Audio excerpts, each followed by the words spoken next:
bonsoir à toutes et bonsoir à tous. On accueille une femme ce soir, Véronique Bater, B-A-2-T-E-R. Donc Véronique a travaillé plus de 10 ans dans le monde scientifique avant de se tourner vers l'accompagnement de l'âme dans les passages de vie. Après avoir orienté sa pratique vers la naissance et les futurs parents, c'est à 45 ans qu'elle a découvert sa vocation de passeuse d'âme spécialisée dans la fin de vie et l'après-vie. Elle a déjà formé des centaines de personnes à sa pratique.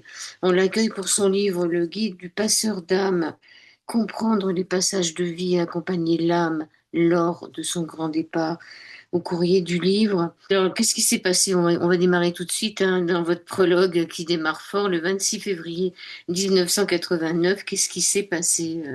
C'est le jour où j'attendais euh, mon petit ami qui devait venir voilà, pour renouer une petite chose qu'on avait eue. Et au lieu de ça, ce sont ses parents qui sont venus m'annoncer qu'il avait eu un accident de voiture euh, où il est décédé. Du style en plus à 500 mètres de rentrer à la maison. Hein. Il venait de loin et puis Il s'est il s'est endormi, euh, endormi au volant probablement. c'est ça. Il s'est pas vraiment endormi puisqu'après vous avez sa présence qui quelques jours après Oui. il vient s'asseoir sur votre lit, c'est ça? Voilà, donc c'était un petit peu ma première expérience consciente de ce genre de phénomène. Donc, je m'attendais à rien de ce particulier. Hein. Donc, c'est vraiment cette sensation que à travers un rêve, donc c'est souvent à travers les rêves, à travers un rêve, il y a cette sensation de présence, cette sensation d'embrassade et quand je me suis réveillée, on sent que c'est quelque chose qui n'est pas comme un rêve habituel. Donc, si je me souviens bien, c'est ma première expérience. Oui, vous l'avez senti physiquement aussi. Oui, Physiquement, oui, vous avez oui, je l'ai senti. Mais senti. j'étais quand même dans un rêve ou demi-rêve, donc j'ai pas l'impression que j'étais vraiment éveillée. Et ça arrive souvent. Voilà, moi, je suis pas médium de naissance, j'ai envie de dire. Je suis pas quelqu'un comme d'autres personnes que j'accompagne qui voient déjà les âmes et qui ont déjà beaucoup de sensations depuis toute jeune. C'était pas du tout mon cas. Alors bon, bah, après vous partez en Afrique, hein. Vous partez en Afrique, vous fuyez quelque part. Toutes les choses m'ont un petit peu aidé à refaire, à recommencer une vie, à aller me retrouver, à aller me trouver. Et j'ai dû aller loin pour aller me trouver. Donc j'étais complètement ailleurs. J'ai accepté un boulot qui était d'ailleurs très très très chouette. Mais bon, ça m'a quand même beaucoup fait travailler ce deuil qui, malgré tout, en fouillant, on le travaille pas. Donc il était un petit peu resté dans le collimateur. Jusqu'au moment où vous rencontrez votre mari, qui lui vous fait, il vous balade un peu, hein, vous le suivez partout où il va. Oui, c'est surtout lui qui me suit en fait Ah bon? au début. On retourne en Belgique, on était aux États-Unis, on tourne en Belgique, et puis après c'est moi qui le vais avec lui à Madrid. Donc voilà, Et là, vous étudiez la Gestalt, le Rebirth, le métamorphique. On peut en parler de ça un peu. oui, Je pense que bah, vous avez connu par la suite Anne de Ligné, c'est ça, par la Anne de suite. Ligné Est-ce qu'elle aussi, oui. pratiquait pas ça déjà, elle? Oui, bah, Anne de Ah, c'est Ligné ça. a Ouais. été. Bon, moi, je l'ai rencontré un petit peu par hasard à travers la télévision de Lilou Massé. Mm. Et donc, j'enseignais déjà à ce moment-là, j'enseignais déjà le rituel de passage d'âme et d'aide quand on ressent des âmes errantes dans notre aura ou dans notre habitation, où on sent les malaises par rapport à ces présences invisibles. Donc, j'enseignais déjà ça. Et donc, je me dis, mais où est cette personne? Donc, je cherche sur Internet, où est-ce qu'elle est cette personne? Il faut que je la rencontre. Elle dit exactement la même chose que, enfin, sa vision des âmes errantes est exactement la même que la mienne. Il faut que je la rencontre. Bing bang, comme on dit, ou je sais pas comment on pourrait dire. Elle habite à Bruxelles. Une semaine après, j'allais à Bruxelles et donc on s'est rencontrés comme ça. Et j'ai fait évidemment toute la formation qu'elle propose encore d'ailleurs aujourd'hui en Belgique. C'est quoi votre petit accent là? De Belgique, On est justement. d'accord, j'avais bien compris. Voilà. Le métamorphique, c'est pas vraiment la même chose. Hein, donc c'est Mm. d'ailleurs pour moi antérieur, donc c'était en 2003. Le métamorphique est en tout cas, c'est ma première technique énergétique, j'ai envie de dire, qui est vraiment d'être à l'écoute du corps sans rien analyser. Donc un peu comme comme un enfant qui prendrait un jouet en étant totalement présent. Donc, c'est vraiment l'art de la présence, sans rien analyser. Mais en plus, on travaille plus sur les pieds où il y a des mémoires de vie prénatale, etc. Donc, d'ailleurs, avant de m'occuper du passage d'âme en fin de vie, j'ai accompagné plutôt les bébés qui venaient sur Terre, bon, moi en devenant maman, etc. aussi. Donc, c'était la partie de l'incarnation, la partie de l'âme qui arrive, qui m'a beaucoup stimulée pendant très longtemps. Et le métamorphique fait beaucoup partie de ça parce qu'on guérit, enfin, on aide le guérisseur intérieur de chaque personne à réparer un petit peu ces douleurs d'arriver sur Terre, de ce qui a pu se passer dans le ventre de la maman à la naissance, etc. Oui, vous travaillez sur les pieds, c'est important. On reviendra après à la fin du livre. Mhm. En 2006, vous avez le projet Alma Nasser. Donc, Alma, donc là, j'étais déjà en Espagne. Là, effectivement, j'avais suivi mon mari. Donc, Alma, c'est âme en espagnol et Nasser, c'est naître. Donc, c'était vraiment voilà, la naissance de l'âme et c'est ce projet que j'avais mis sur pied pour accompagner en conscience les futurs parents à mieux accompagner leur bébé à venir avec plus d'humanisation, de respect, de bien-être, voilà, de pouvoir déjà établir le lien qui était nécessaire quand même avant la naissance. Ça s'appelle une doula, c'est ça? Alors la doula, oui, alors c'est intéressant, si vous me permettez 2 secondes, je vais enchaîner sur la doula et le passeur d'âme, puisqu'en fait finalement le passeur d'âme, il aide aussi dans ces moments-là de transition du bébé qui arrive sur Terre. Et la doula, donc je me suis formée effectivement comme doula. C'est un peu comme la sage-femme. En fait, la sage-femme, avant d'être médicalisée aujourd'hui, et dans des tas d'autres cultures, la sage-femme, c'est celle qui accompagne le couple et qui est là du début jusqu'à la fin et même encore après. Voilà, il n'y a pas de shift, on ne change pas. Donc, elle est purement émotionnellement, médicalement, elle est là pour la maman qui va accoucher. Donc, dans nos sociétés, comme la sage-femme et la figure de la sage-femme a énormément changé et s'est médicalisée, ben, la figure de la doula est venue renforcer cet accompagnement émotionnel. Donc, c'est pas du tout remplaçant, hein, donc c'est vraiment plutôt à côté cet accompagnement émotionnel de la maman et de toute la famille dans ces passages-là. Et le passeur d'âme, lui, il a plutôt la connotation d'accompagner l'âme qui arrive du bébé. Donc, c'est pas je veux dire, évidemment, bien sûr, la famille, la maman est importante parce que si la maman va bien, pour le bébé, c'est plus facile, mais on va un petit peu au-delà. C'est-à-dire, enfin, c'est pas au-delà, l'âme du bébé et le bien-être du bébé, c'est un petit peu notre connotation, c'est d'aller plus accompagner ce côté subtil de ce bébé qu'on voit pas encore, puisqu'il est dans le ventre de la maman, et son âme, parfois même, n'est même peut-être dans le ventre, mais même elle est peut-être encore ailleurs. Et donc, le passeur d'âme va plutôt, celui qui, en tout cas, qui est appelé à aider le début de vie, va plutôt avoir cette sensation d'accompagnement de l'âme. Oui, ce qui est intéressant, c'est pas uniquement pour aller dans l'au-delà, c'était pour venir aussi Voilà, de l'au-delà, peut-être de ce qui était avant. Alors, d'Alma Nasser, ça passe à Alma Cresser pour grandir et évoluer, et vous terminez voilà, avec Alma Volver, donc après la mort, un le accompagnement, retour, mais pour aller de l'autre côté. ouais. Donc, à 45 ans, vous vous apercevez que vous êtes passeuse d'âme. Est-ce que vous aviez des événements marquants avant? Bah, dans votre livre, oui, vous parlez des suicides qui sont Oui, importants. donc effectivement, il y avait déjà bon, différents décès dans ma famille, effectivement un suicide, ou grâce à la technique du métamorphique, qui est donc cette technique d'écoute du sensible au-delà de, je m'étais connectée à l'âme de ce petit cousin qui s'était suicidé, et en même temps, il y avait une cousine en même temps, enfin bon, ça a été assez proche tout ça. Mais ça, c'était donc en 2011, je pense, enfin juste un peu avant. Et c'est vraiment le déclencheur a été en fait beaucoup plus simple que ça. Ça a vraiment été des amis à moi qui disaient qu'elles avaient énormément de travail et je leur disais mais quel travail, de quel travail vous parlez? En plus à l'époque, je cherchais un peu du travail quelque part. Et donc elle me dit ben on aide les âmes à passer vers la lumière. Et là, j'ai senti un appel très, très fort de mon cœur, mais c'est vraiment comme si on me tirait, hein, donc c'était très physique.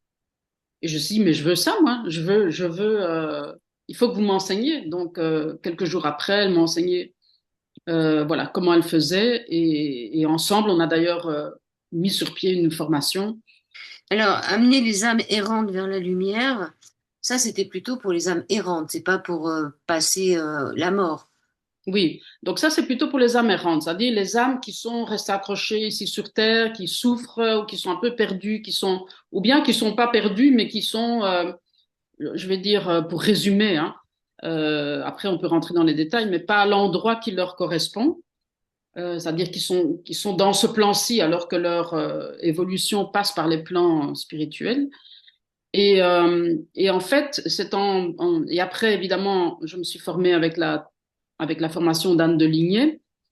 Et donc, en comprenant mieux ce qui retenait ces âmes, ce qui les empêchait de passer, ce qu'elles avaient eu besoin, ou en tout cas ce qui les aidait pour changer d'avis, parce qu'on les force jamais à passer. Hein. Donc, c'est vraiment elles qui décident, OK, je suis prête à aller maintenant dans l'autre monde. Donc, en comprenant voilà, les résistances et en même temps ce qui allait les aider, ce qui allait les rassurer, je me suis dit, mais quand quelqu'un meurt, parce qu'on, voilà, tout le monde, nous avons des gens et nous va tous passer par là, en principe en tout cas, euh, comment on peut déjà rassurer l'âme en fin de vie pour que ce passage soit déjà facile à ce moment-là? Et donc éviter, alors c'est peut-être mon côté un peu scientifique, mais c'est un petit peu la prévention, éviter que les âmes, surtout quand la mort est par exemple accidentelle ou dans des cas très difficiles, éviter que ces âmes restent coincées par après. Donc, on peut déjà les aider, même quand la personne est encore en vie et est, par exemple, dans les derniers jours ou avant de mourir. On peut déjà aider les âmes. Et c'est un petit peu devenu en parallèle, puisque c'est un petit peu la même chose, mais vu à un autre moment, si on a envie de dire. Ben, j'aime beaucoup, évidemment, maintenant aussi accompagner les gens et les proches quand ils m'appellent en leur disant, mais voilà, vous pouvez leur dire ça, vous pouvez faire ça. Nous, comme passeurs d'âme, on peut aussi ajouter une action qui est toujours dans le respect, dans une action, je veux dire, très, très plus spirituelle. Mais si la famille est très ouverte à tout ce genre de choses, en général, je délègue le plus possible. Et je leur suggère, voilà, vous pouvez faire ceci, cela.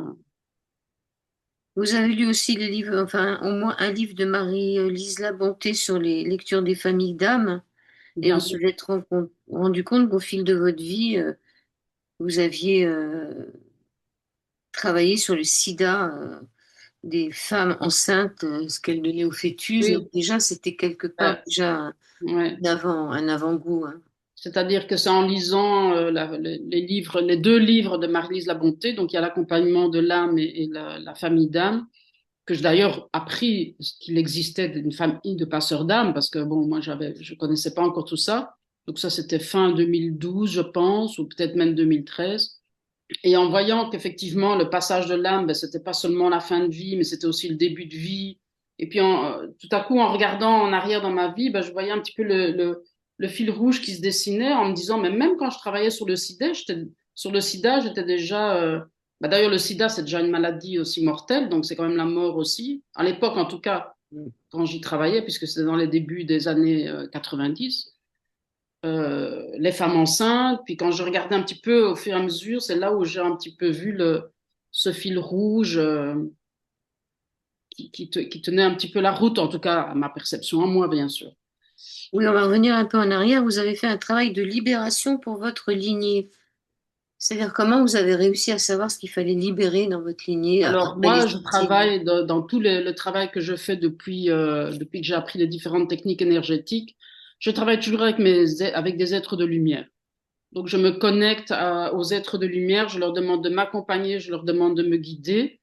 Et donc, dans les différents outils que j'ai, ben, par exemple la radiesthésie avec le pendule, j'ai des graphiques avec différents programmes qui sont indiqués dessus, par exemple avec la technique de la thérapie de réponse spirituelle.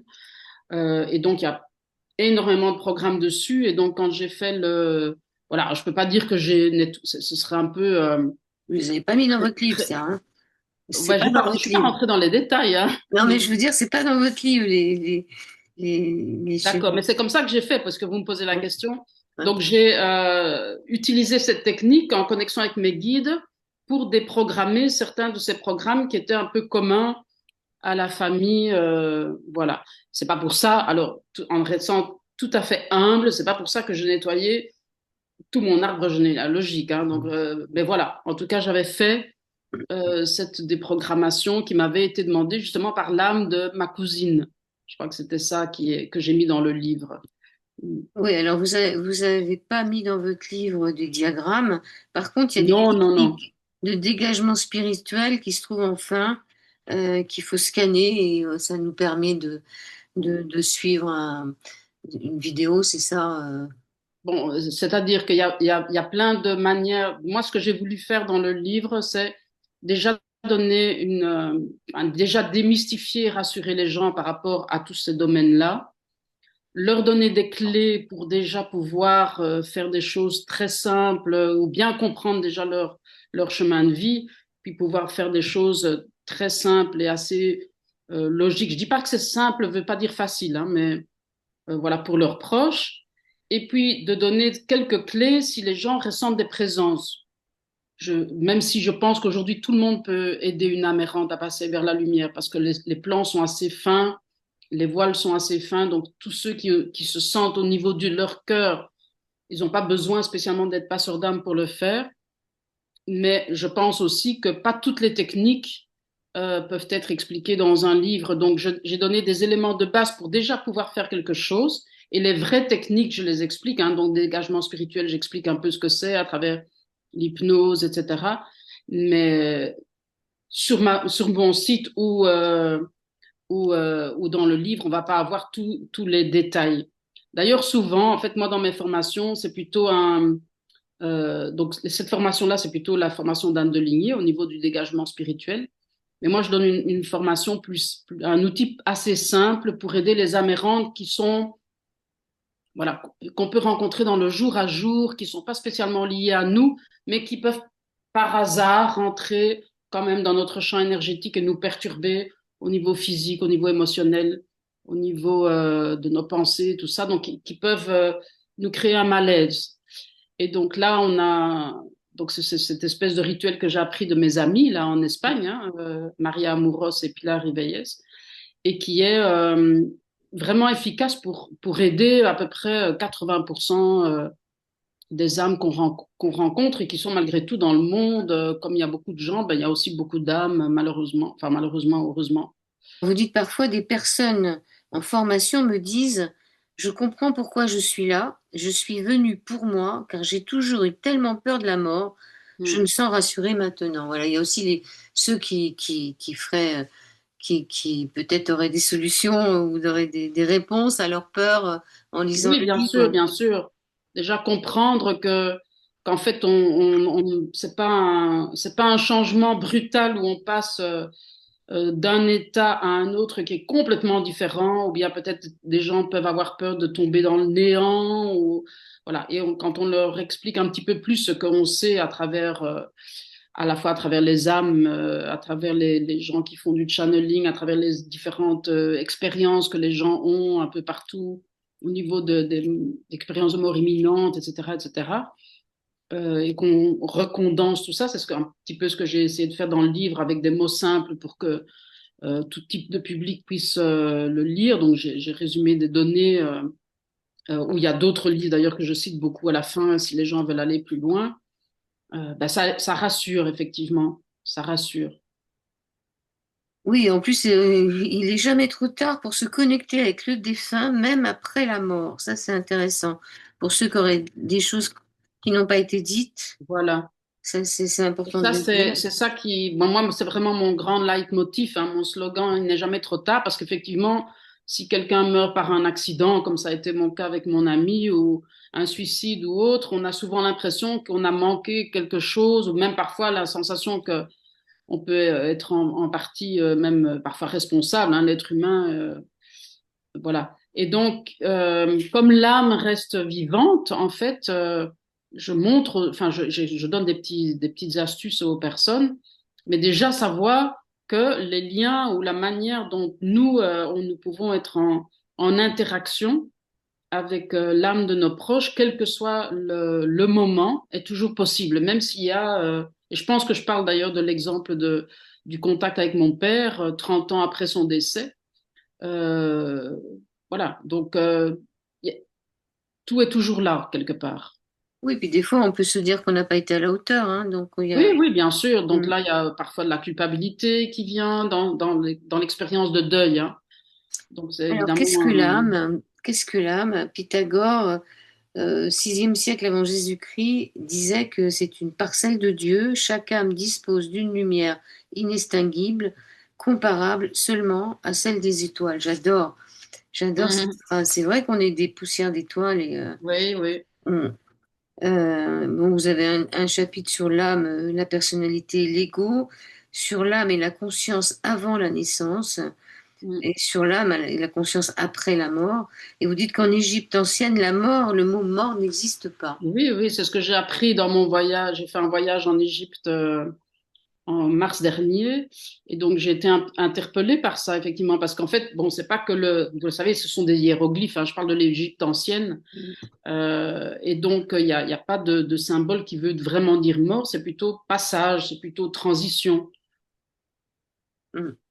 Et ce qui m'interpelle aussi en parlant de l'Égypte ancienne, c'est que pour nous, dans notre civilisation occidentale, on a un peu l'impression que le meilleur moment de notre vie, c'est aux alentours de 40, éventuellement 50, et puis après, on décline.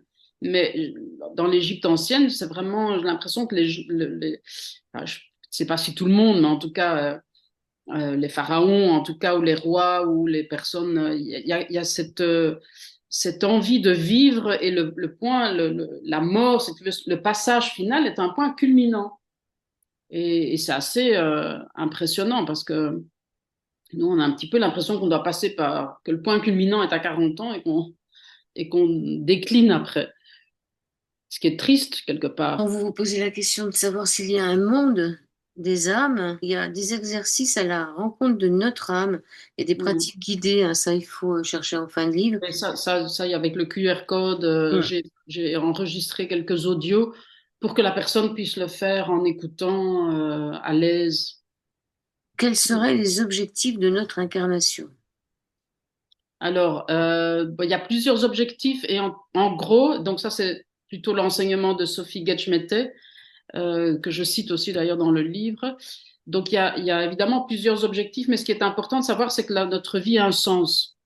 Déjà, donc les personnes qui ont des expériences de mort imminente, ils reviennent souvent avec cette clarté, cette certitude, même si on ne sait pas encore très bien quoi. Parce qu'évidemment, le problème de l'incarnation, c'est qu'on traverse un voile et quand on est ici, même si notre âme sait très bien pourquoi elle est venue et ce qu'elle a à expérimenter, quand on est ici sur Terre, on a traversé ce qu'on appelle le voile de l'oubli, hein, et on est ici sur Terre, on a perdu notre GPS, on a perdu le plan. Et donc, c'est comment on navigue. Voilà, donc les grandes voies de pourquoi on est sur Terre, d'un côté, c'est pour peut-être rééquilibrer certaines choses qu'on a vécues dans d'autres vies et qu'on n'a peut-être pas achevées ou qu'on n'a peut-être pas complètement compris, qu'on a besoin de revivre encore, pour guérir des vieilles blessures. Donc souvent, on parle des grandes blessures de l'âme, comme Lise Bourbeau en parle. Donc il y a une partie, j'ai envie de dire, de guérison et de fermeture d'expériences antérieures, mais notre âme, elle a envie de créer. Notre âme, c'est une énergie créatrice, c'est la vie qui se met en route à travers nous. Et donc, notre âme, voilà, elle va avoir envie de s'exprimer d'une manière ou d'une autre à travers. Parfois, ça ne doit pas être des choses très, très grandes, hein. C'est pas qu'on ait besoin de faire des grandes choses pour, entre guillemets, réussir notre vie. Mais voilà, écouter l'appel de l'âme qui se traduit souvent via le cœur, via notre cœur. Qu'est-ce qui nous titille? Qu'est-ce qui nous fait vibrer? Euh, et heureusement, l'être humain est bien fait à ce niveau-là. C'est que là où on est attiré, là où on sent, même si la raison a envie de dire autre chose, là où on est attiré, c'est souvent parce que l'âme résonne avec ce chemin-là.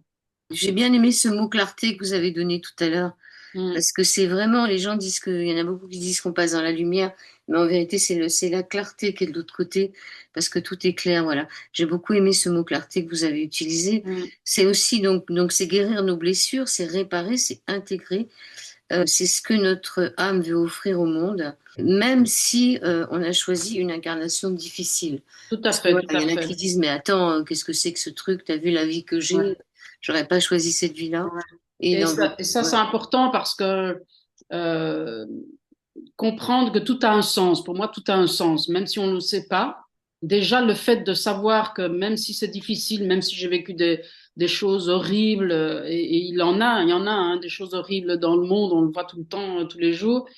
Et donc, beaucoup de gens se disent, mais c'est pas possible que ces âmes-là aient choisi ça, mais on n'en sait rien parce que finalement, notre vie à nous, juste là maintenant, ça reste une petite poussière sur une grande, ça reste une note, en fait, j'ai envie de dire, ça reste une note de musique sur une grande partition, la vie de chacun. Donc, si quelqu'un naît en étant dans une famille où la personne est maltraitée, où il y a ceci, c'est une note de musique sur une partition.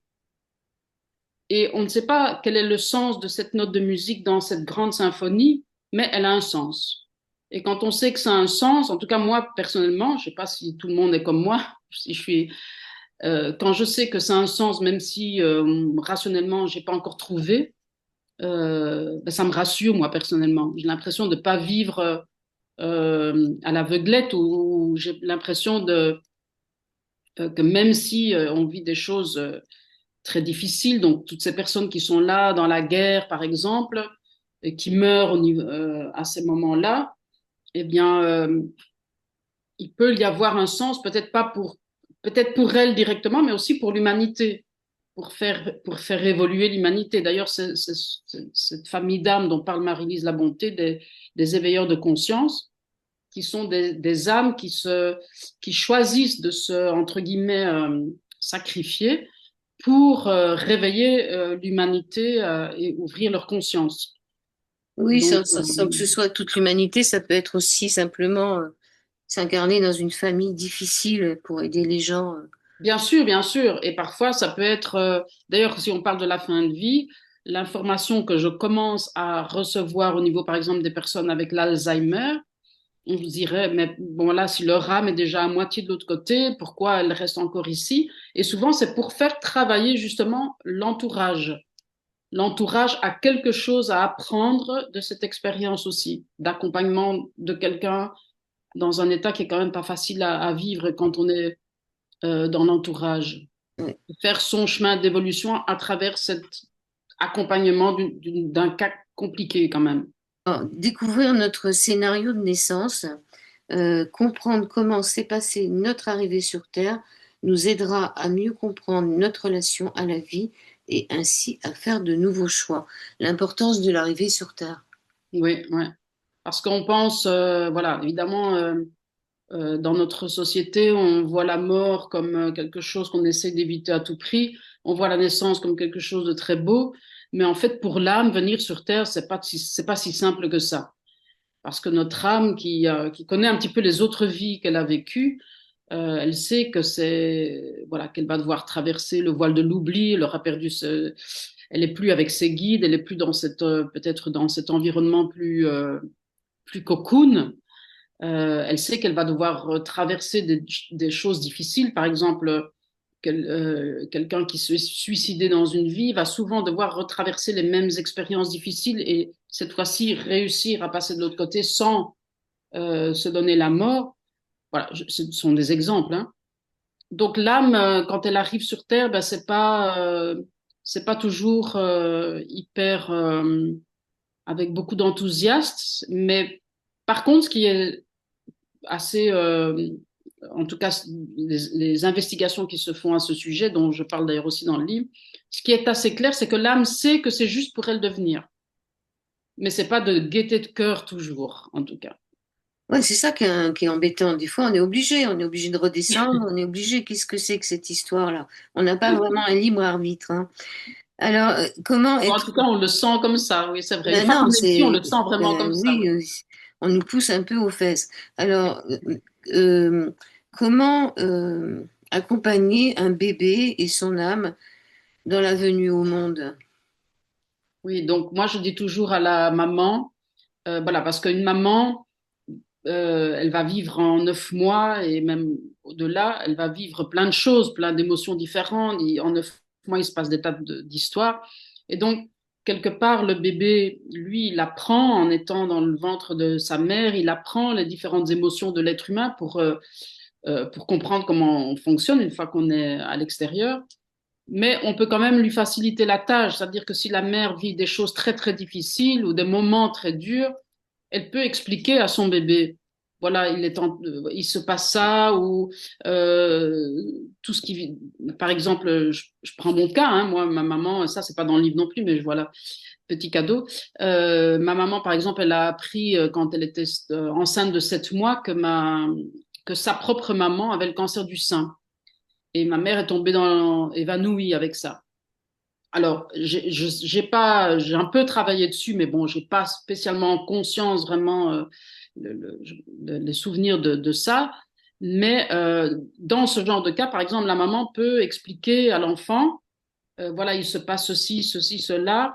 Ne t'inquiète pas, tout va aller quand même bien, etc. Donc, il y a tout un dialogue que la mère peut avoir dès le début, hein, même avant la conception, à la limite, hein. Parce que l'âme, elle n'est pas un petit bébé inoffensif. L'âme, c'est un être à part entière et elle va comprendre, l'âme va comprendre, va entendre. Et quand on rassure quelqu'un, donc c'est comme vous, hein, si vous arrivez chez vous et que votre partenaire est de mauvais poil et il n'explique rien, après plusieurs jours, vous allez dire ça, c'est de ma faute. Donc, mais si le partenaire vous dit, ben non, il s'est passé ça, ça, ça, t'inquiète pas, ça n'a rien à voir avec toi, mais voilà, je vais m'en sortir. T'inquiète pas, je suis un peu boudeux pendant quelques jours, mais c'est OK. Vous allez être rassuré. Eh bien, le bébé, c'est pareil. Il a besoin de comprendre, qu'on lui raconte et qu'on lui rassure qu'on va prendre soin de ce qui se passe et que lui peut tranquillement se reposer quelque part pour surtout établir le lien. Hein, c'est ça qui est important. Établir le lien et aussi la maman, euh, vraiment, finalement, l'enfant vient à la vie. Donc, c'est important que la maman fasse des choses qui montrent à l'enfant que la vie est chouette à vivre. Donc, Oui, mm, vous dites aussi d'avoir de l'empathie pour nos parents, parce qu'ils ne oui. savaient pas tout ce qu'on sait maintenant. Oui, Ils puis ont fait ce qu'ils ont ils ont fait ce pu. qu'ils ont pu. Ce sont des personnages, des âmes incarnées avec leurs blessures et avec leurs limitations comme nous tous quelque part. Et vous parlez d'une poussée vibratoire. Vous Oui. dites, j'ai continué depuis lors à mesurer les vibrations des personnes, mais aussi des animaux en fin de vie pour constater chaque fois cette poussée vibratoire dans les heures et même les jours précédant le décès. Selon moi, l'une des raisons est la connexion probable de l'âme avec les plans spirituels ou la présence d'âmes aimées venant de ce monde subtil pour l'accompagner. C'est quoi cette poussée vibratoire? Ça se traduit comment? À la qualité du rayonnement de quelqu'un, hein. Donc, il y a moyen aujourd'hui avec pendule et d'autres méthodes d'ailleurs de mesurer sur une échelle. Et donc, moi, je fais ça depuis très, très longtemps. Quand j'ai des clients, je mesure toujours avant, je mesure après. Et donc, voilà. Et au début, même avant de faire certains autres styles de mesure vibratoire, j'en avais appris une qui était une vibration un peu sans unité particulière. Et donc, en fait, quand je mesurais, voilà, je savais, bah, au fur et à mesure, je mesurais la mienne, voilà, un petit peu même la vibration d'un lieu, voilà tous les objets, enfin, les objets ont une vibration. Et donc, à un moment donné, quand j'accompagnais quelqu'un et cette personne, je savais qu'elle était en fin de vie parce que c'était une personne âgée qui avait un cancer, donc je lui faisais du métamorphique à distance à l'époque. C'était avant même que je découvre d'être passeur d'âme, ou presque. Et donc la personne m'appelle, me parle de cette personne, et donc je mesure la vibration avant, après, tout ça. Puis un jour, je mesure la vibration, je dis, mais la vibration a doublé par rapport à l'habitude et par rapport à la moyenne que j'observais chez la plupart des gens. Et 2 jours après, elle m'annonce que enfin, plus ou moins, je ne vais pas dire au même moment, mais dans les parages en tout cas, cette personne était finalement décédée. Donc je me suis dit, tiens, est-ce que ma mesure, est-ce qu'elle était erronée ou est-ce que ça a à voir avec ça? Et donc j'ai commencé à mesurer. Chaque fois qu'on m'a appelé, bon, j'ai plusieurs personnes qui se sont décédées dans mon entourage aussi. Donc j'ai regardé et j'ai constaté cette, ce que j'appelle cette montée vibratoire. Donc c'est comme si le rayonnement, la lumière, tout à coup de la personne en fin de vie, quelques jours avant, quelques heures avant, est très très forte. Et alors, en ce qui concerne le processus de désincarnation, là, on va revenir sur les pieds, là, sur comment ça s'appelle, votre technique. Un métamorphique. Voilà, là, il faut éviter de toucher les pieds des gens Ouais, quand ils vont partir, parce que ça les ramène sur Terre, hein. Ça, ouais, c'est vraiment, quand on touche les pieds de quelqu'un, ça l'ancre, c'est les ouais. chakras de la Terre. Donc en fait, cet art d'être présent, ben, on l'applique plutôt alors à distance ou vraiment près de la personne, au niveau de la tête, au niveau de son cœur. Voilà. Est-ce que notre âme sait que ce sont ses derniers instants? Est-ce que Euh, c'est le corps qui sait que d'un seul coup, la vie s'en va ou... c'est difficile à dire, hein, mais moi je pense que l'âme, quelque part, elle sait. Maintenant, l'âme, quand elle a vécu dans un corps, donc il y a toujours une partie de nous qui sait, j'ai envie de dire ça comme ça. Maintenant, notre âme qui a été habituée à vivre, je sais pas moi, 80 ans ou 90 ans dans un corps physique, habituée à une certaine mode de fonctionnement, à certaines choses, etc., ben, au moment où, par exemple, si jamais il y a un accident, une, une mort rapide, ben, elle va quand même être décontenancée parce que elle a oublié euh, les choses, la vue d'ensemble. Oui, mais je pense qu'il y a des gens qui se sentent partir aussi, Mais il hein. y a des gens qui se sentent partir et c'est ça, en gros, malheureusement, enfin, l'avantage, si je peux me permettre, des maladies terminales, par exemple, c'est que aussi bien la famille comme celui qui part sait qu'il est en train de partir. Et donc, il y a vraiment toute une préparation qui peut se faire avant et qui est quand même c'est une occasion, en tout cas, pour faire pour renforcer vraiment l'essentiel, c'est-à-dire les liens, l'amour, le pardon et des choses comme ça. Et donc, effectivement, dans ces cas-là, et même dans les personnes âgées, hein, parfois, souvent, elles sentent que c'est la fin et je trouve ça très beau, en fait. Souvent, les gens ont peur. Oh, ma mère me dit qu'elle va bientôt mourir. Alors, les gens sont paniqués, mais moi, je trouve ça une très belle nouvelle d'être en conscience de ce qui vient. Et vous dites qu'il ne faut pas leur mentir, leur dire, mais non, t'inquiète pas, ça va bien s'aller.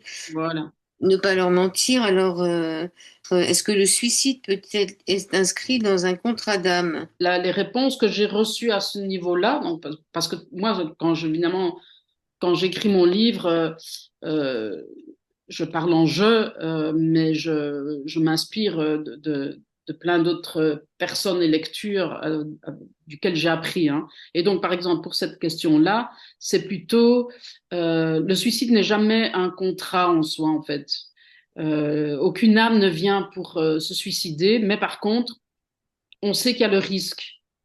On sait que l'âme va passer par un moment très difficile, peut-être justement un rappel d'un moment difficile d'une autre vie où là, elle s'est suicidée, ben, elle va peut-être devoir à nouveau le repasser. Donc, elle va traverser des moments difficiles où il y a ce risque, effectivement.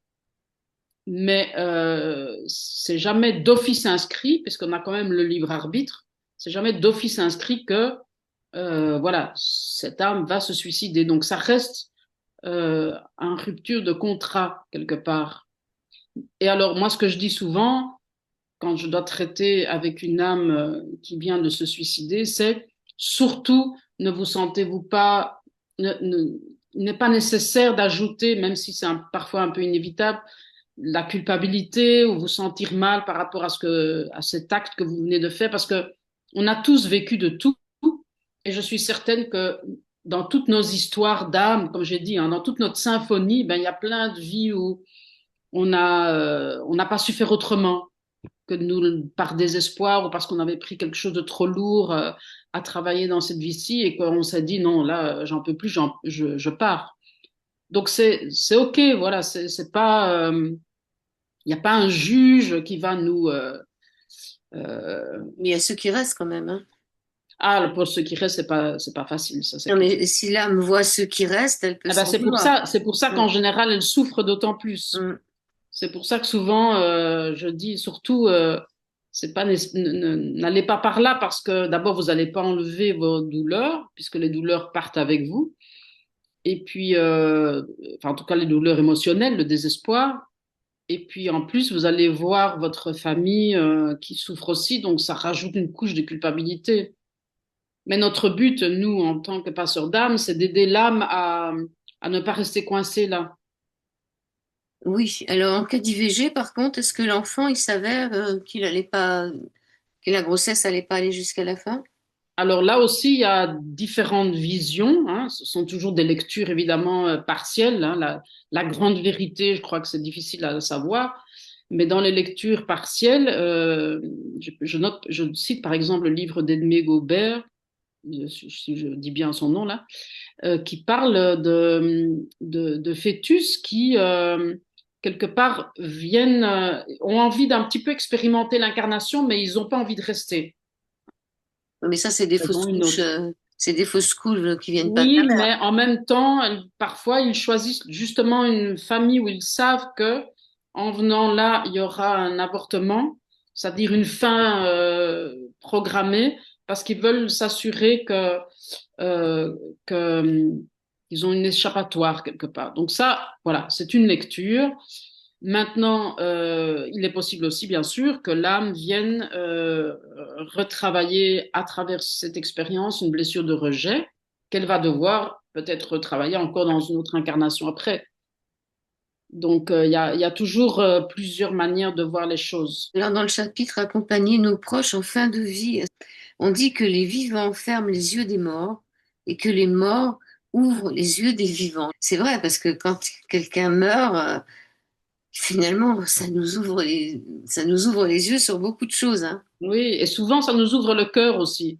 C'est intéressant aussi, enfin, j'ai envie de dire aux auditeurs là que s'ils se souviennent un petit peu des moments, peut-être des enterrements où ils ont été ou des moments comme ça, on se rend compte qu'à ce moment-là, tout ce qui est futile n'existe plus autour de ces moments de fin de vie, d'enterrement.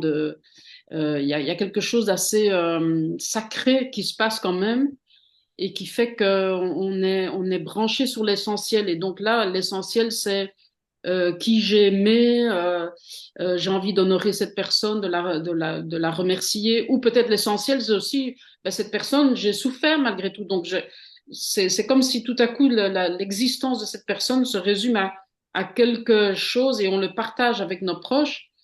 Et ce sont des moments souvent où finalement on peut pleurer, rire, sentir de la joie et en même temps être soulagé et en même temps être triste et en même temps c'est cette humanité, on retrouve un peu cette humanité à travers ces moments-là. Dans votre livre, Quand on peut le vivre ainsi, évidemment, hein, ça n'a pas oui. toujours été le cas, mais Donc, il y a des témoignages d'accompagnement dans votre livre, comment bien accompagner ses proches et un bébé ou un enfant, et que dire à un défunt mort brutalement.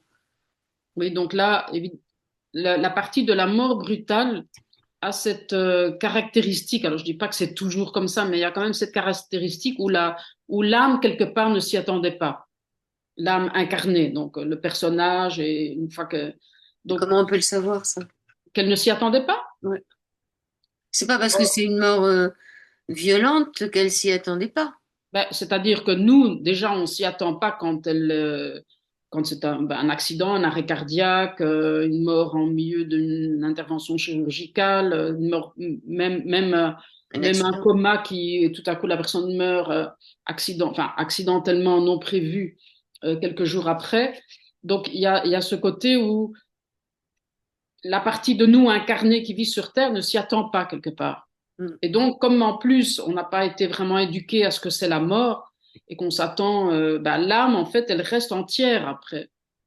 D'ailleurs, il y a des films hein, qui montrent très bien ça. Mais l'âme reste entière avec ses émotions, avec ses souvenirs, elle sait qui elle est, elle voit encore autour d'elle, elle récupère même des tas de facultés. Donc, en fait, l'âme, quand elle se réveille ou quand elle sort du corps, elle reste entière. Vous restez vous. Combien de temps? Ben ça, je sais pas, hein, parce que ça, c'est difficile Ah, à il y a dire les parce que 3 jours, il y a passe toujours ces là-haut. fameux 3 jours au moins là. Non, non, mais même après, hein. Moi, si je travaille avec une âme errante, par exemple, qui est décédée il y a Mm. 50 ans, elle va se souvenir de sa vie, elle a ses émotions, elle sait qui elle est. Donc, on reste, c'est ce côté individuel de la personnalité qu'on a vécue reste engrangé ou engrammé dans l'âme, quel que soit le temps qui passe.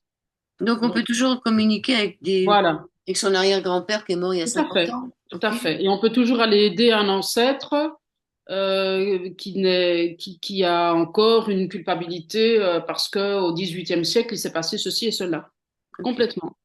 Vous leur dites qu'il faut leur dire bon voyage.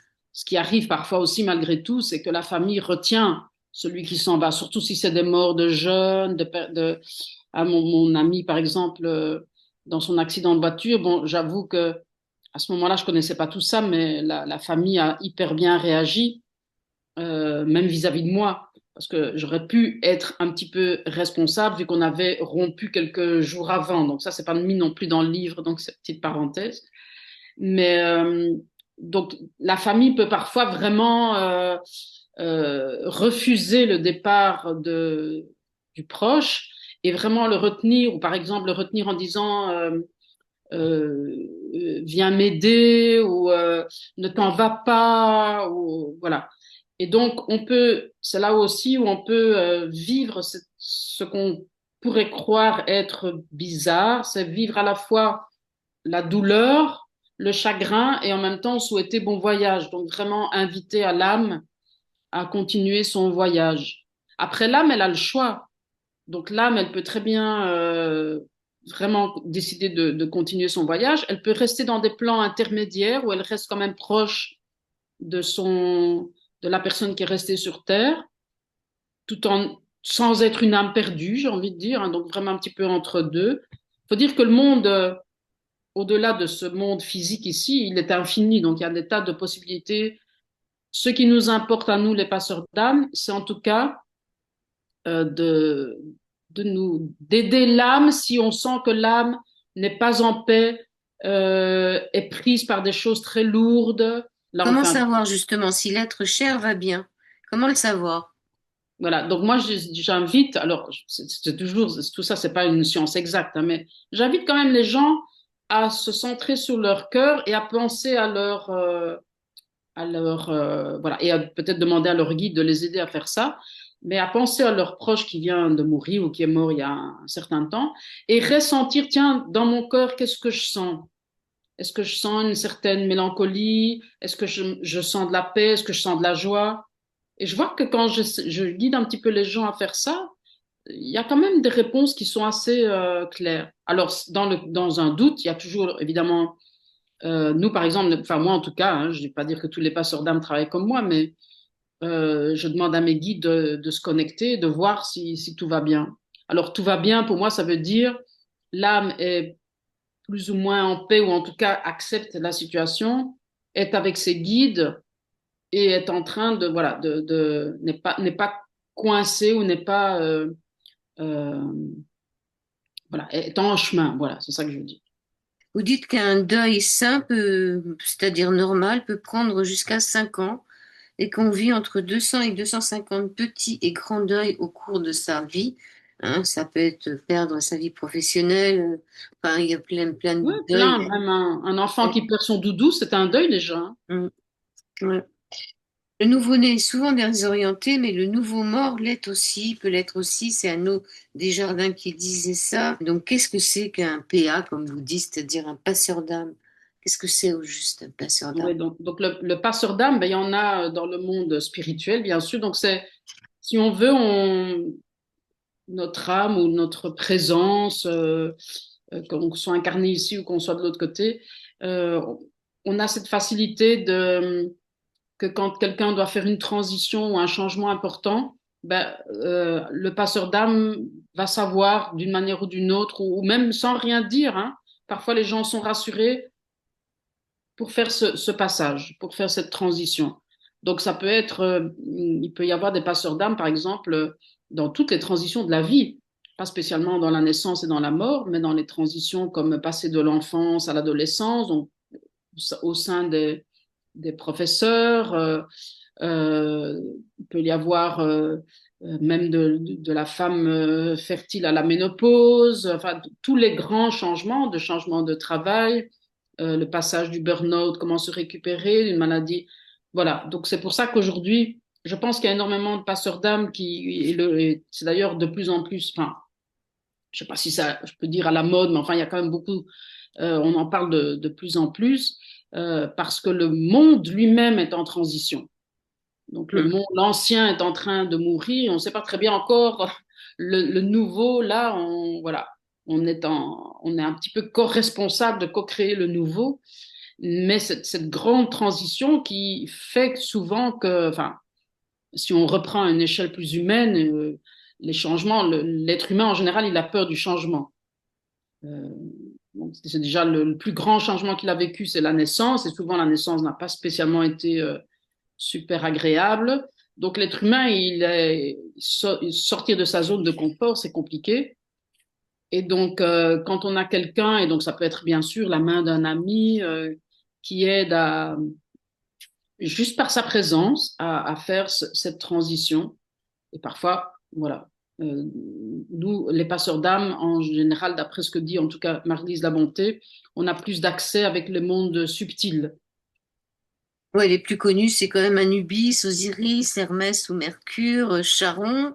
Alors, il y avait aussi le fait de savoir comment reconnaître la présence des âmes errantes et comment savoir si c'est des âmes proches ou des âmes errantes, c'est-à-dire si ces âmes, elles sont de nos, de nos proches ou si ça nous, c'est pas de notre famille. Alors, la présence d'âmes errantes, quand elles sont chez nous, dans nos corps énergétiques, ou vraiment proches de nous, quelque part, elles affaiblissent notre énergie, donc on peut les ressentir de plein de manières différentes. Mais en général, c'est une sensation de malaise malgré tout et de perte d'énergie. Comment savoir si cette âme est un proche ou est un quidam ou voilà, une âme qui par hasard me trouvait sympathique et passe par là. C'est pas toujours évident ça, par contre, pour la personne même. Alors, ou bien la personne a des capacités pour ressentir et avoir son intuition, ou alors c'est en séance qu'on sait qu'on le détecte. Donc, si je guide par exemple quelqu'un pour aller voir, voilà, elle va ressentir. Mais souvent, dans la pratique, je vois souvent que les gens finalement, parfois ce sont les médiums ou des autres guérisseurs qui disent, tiens, vous avez votre grand-père avec vous. Mm. Ça se passe souvent plus comme ça que la personne elle-même détecte, tiens, sauf si c'est quelqu'un qui vient de décéder il n'y a pas longtemps, où il y a eu un accident et la personne, par exemple, j'ai un cas d'une dame qui m'appelle parce que sa fille est passée devant la maison où il y a eu un crime et depuis lors, elle va pas bien. Donc quand c'est comme ça très très clairement, que à partir de ce moment-là, je vais pas bien, donc les symptômes étaient très forts, donc ça avait presque plus se lever du lit, ben on sait que probablement l'âme est cette âme qui rôdait dans la maison, il est passé devant et voilà. Euh, mais la vie de tous les jours, s'il n'y a pas un facteur déclenchant qui montre vraiment que voilà, il y a eu ce décès, et donc j'ai l'intuition que peut-être c'est ça n'est pas toujours simple. Par exemple, s'il y a quelque chose, un objet ou dans la maison, un signe hein, qui se passe, quand c'est un signe d'une âme proche qui est déjà dans les plans supérieurs, quelque part, curieusement, les personnes, alors qu'elles s'y attendent pas du tout, parce qu'en général, on s'y attend pas du tout, elles vont sentir, tiens, ah, c'est maman. Et évidemment, après, le rationnel se dit, mais non, c'était ceci, c'est l'électricité. Mais il va y avoir un sursaut intuitif. Oui, alors vous notez les parcours d'autres passeurs d'âme, parce qu'on peut devenir passeur d'âme sans le Oui, demander. Parlez-nous de Sylvia, cette sage-femme qui est maman d'un enfant qui attire les âmes. Donc là, effectivement, moi, évidemment, quand j'ai commencé à accompagner des gens qui se reconnaissaient pas sur Dame ou parfois ils ne savaient pas encore très très bien, je me suis dit, bah, il y a vraiment plein de portes d'entrée différentes, plein de manières d'être éveillé à ça. Alors, c'est pas toujours très gai. Moi, j'ai un peu eu de la chance de rentrer par une porte assez facile, j'avoue. Et donc, par exemple, Sylvia, bah, d'abord, elle perd son mari. Bon, elle est sage-femme déjà. Donc, on voit que même sans trop le savoir au départ, elle est attirée par l'accompagnement À la du début de naissance. vie. Oui.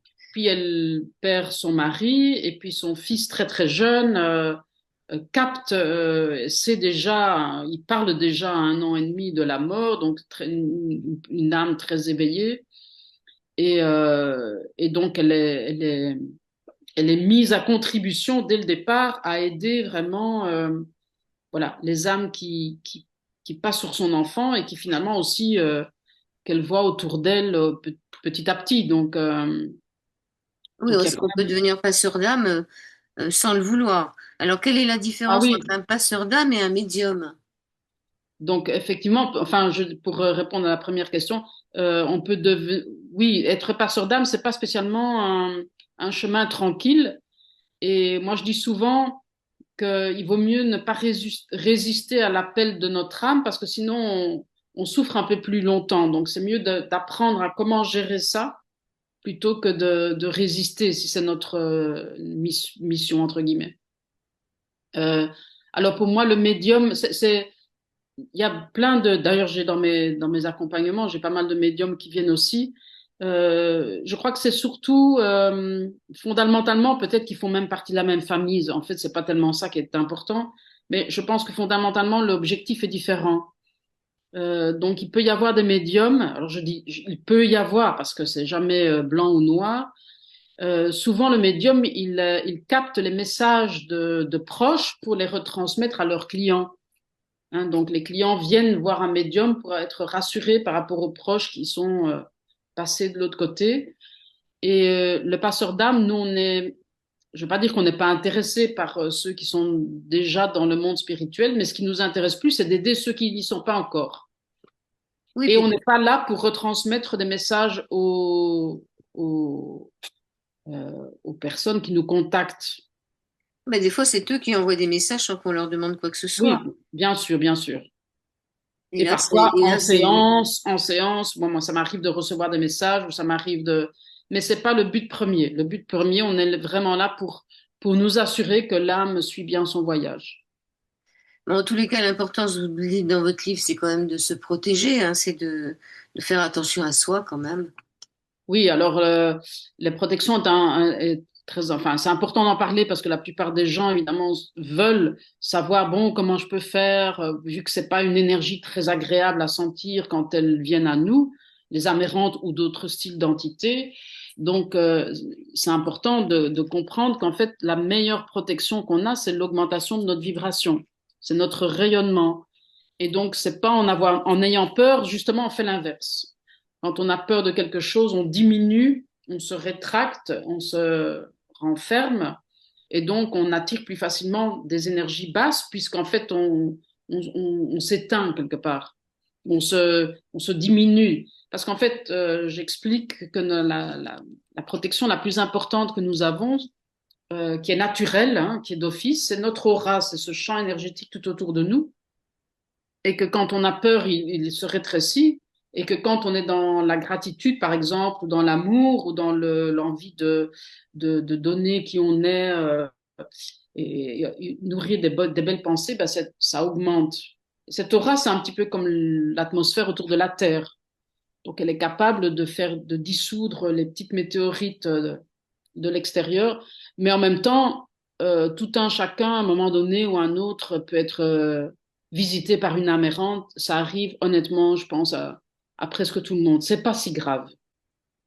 Véronique Batter, est-ce que vous avez encore peur de la mort? Je dirais, d'un côté, non, et puis en même temps, je me dis quand même que c'est peut-être, pour rester humble, je me demande si au moment où elle arrive ou comment elle va arriver, ou si elle va arriver, par exemple, bon, là, je suis avec ma maman qui a 94 ans ou 94 pour les Belges ou les Suisses. Je me dis quand même que quand on est devant, c'est pas toujours si simple. Donc, il y a la réalité, et donc je reste un être humain, et donc peut-être que c'est peut-être quand même pas confortable quand elle arrive. Ouais, il Mais y en a même sa mort, temps, il y a sa ouais. mort et il y a celle des autres, hein. Et c'est deux choses Il y a notre différentes. mort et celle des autres, effectivement. Et je pense que, comme disent beaucoup souvent, c'est pas tellement peur de la mort, mais c'est comment peur de la souffrance ou peur d'être seul ou des choses comme ça. Oui, Euh, je vous dis, parce peur de que, pas être à la hauteur, parce que voilà, quand moi, ma mère, je dis, j'ai pas été à la hauteur, moi, j'ai pas été ouais, jusqu'au bout, enfin, j'étais pas là, enfin bon, on a toujours l'impression qu'on n'a jamais ouais. fait ce qu'il fallait, donc, Mais il est jamais trop tard. qu'est-ce que vous pourriez dire pour terminer cet entretien? J'ai envie de dire aux auditeurs qu'ils fassent confiance à leur âme qui est toujours à l'intérieur d'eux ou d'elles. Voilà, que leur vie, quel que soit ce qu'ils vivent, a un sens et qu'en fait, on ne fait jamais vraiment d'erreur du coup. Quels que soient les détours que notre paysage peut prendre. Oui, euh, mais ça nous donne bonne conscience, hein, donc ça, c'est, oui, ouais, mais en même temps, si on fait des erreurs, on va avoir de la culpabilité. Il n'y a rien à faire. Les êtres humains sont comme ça. Euh, Se languiner dessus n'aide personne. Donc, j'ai envie de dire, notre chemin est vraiment d'intégrer la lumière que nous sommes ici sur Terre et de retourner à l'amour et surtout à l'amour de nous-mêmes. Pour moi, ça, c'est fondamental. Et mon désir à moi personnellement, c'est d'arriver en fin de vie. Mon objectif est pouvoir arriver le dernier jour de ma vie en me sentant, euh, je veux pas dire que j'aurai pas de regrets parce que c'est possible que j'en ai, mais en me sentant comme satisfait et dans la gratitude et dans l'amour de tous ceux qui m'entourent. Ça, ce serait mon objectif. Donc, une certaine sérénité, voilà. Pour moi, le mot, c'est la sérénité. ouais, se dire que finalement, bon, on change de peau, comme dirait l'autre, hein, on change de peau, Oui, on on va change prendre de une... forme, mais on reste toujours là. Ça, c'est la partie peut-être rassurante. Alors, il faut aussi rassurer ceux qui parfois disent, ah oui, mais moi, j'ai pas envie de Ben oui, rencontrer c'est telle clair, personne là-haut. ça suffit, hein, Alors, j'ai déjà donné. Donc, oui, le livre s'appelle Le Guide du passeur d'âme, aux éditions du Courrier du Livre, et vous appelez Véronique Bater, voilà. B-A-2-T-E-R. On vous trouve sur Instagram, sûrement sur Facebook, on vous trouve un peu Ouais, partout. ouais, ouais. Merci beaucoup. Il y a quelque chose encore que vous vouliez rajouter? Ben non, ben merci à vous déjà, et puis merci pour, enfin, pour me faire revivre un petit peu tout le contenu du livre grâce à vos apportations et votre question. Et puis merci aux auditeurs qui D'être nous arrivé écoutent. jusqu'à là, de nous avoir suivis jusqu'à là.